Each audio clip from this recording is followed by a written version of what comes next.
Banerjee TMC के सांसद हमारे साथ जुड़ चुके हैं, जेपीसी के मेंबर भी रह चुके हैं। कल्याण बनर्जी जी, ये जो फैसला आया है अभी, हालांकि अंतरिम आदेश है, विस्तृत जानकारी और भी ज्यादा छनकर सामने आएगी, इसे आप कैसे देख रहे हैं सर? देखिए, ये तो इंटरिम ऑर्डर है, ये तो फाइनल नहीं है जी सर। लेकिन जब एक्ट को चैलेंज करते हैं तो कभी कुछ इंटरिम ऑर्डर आ जाएगा तो वो तो बहुत बड़ा चीज है। Normally when act is challenged, no interim order is passed by the court, but in this case some interim orders have been passed. One of the contention हम लोग का जो बात था, जो कलेक्टर का पास सब कुछ नहीं होगा, वह स्टेट गवर्नमेंट का पास नहीं होगा, वो they cannot claim they cannot be जज ऑफ देयर ओन कॉज।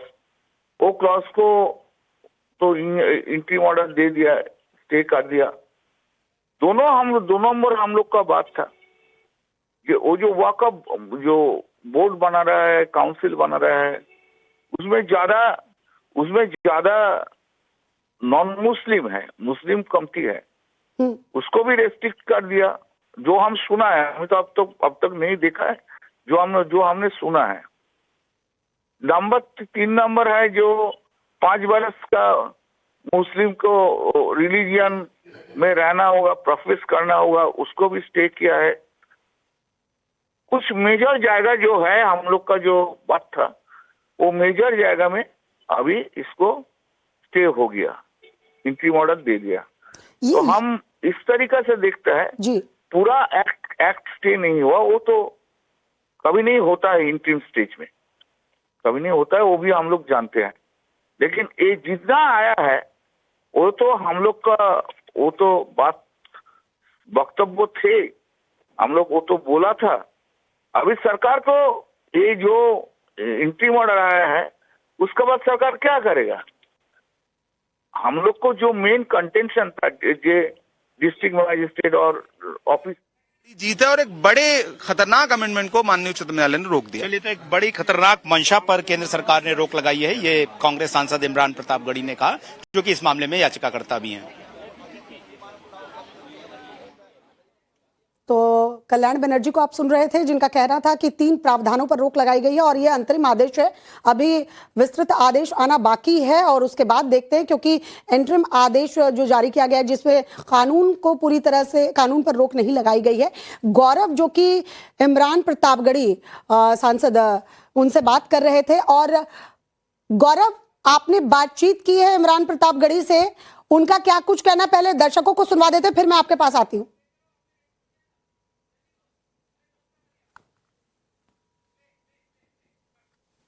बहुत विवादित थे, उन पर रोक लगाई गई है। इस आज के जो फैसले हैं, अंतरिम फैसले को आप किस तरह से देखते हैं? मैं इसे एक बड़ी राहत और यूं कहूं कि जीत के तौर पे देखता हूं, तो मुझे लग रहा है ये ज्यादा सही शब्द है।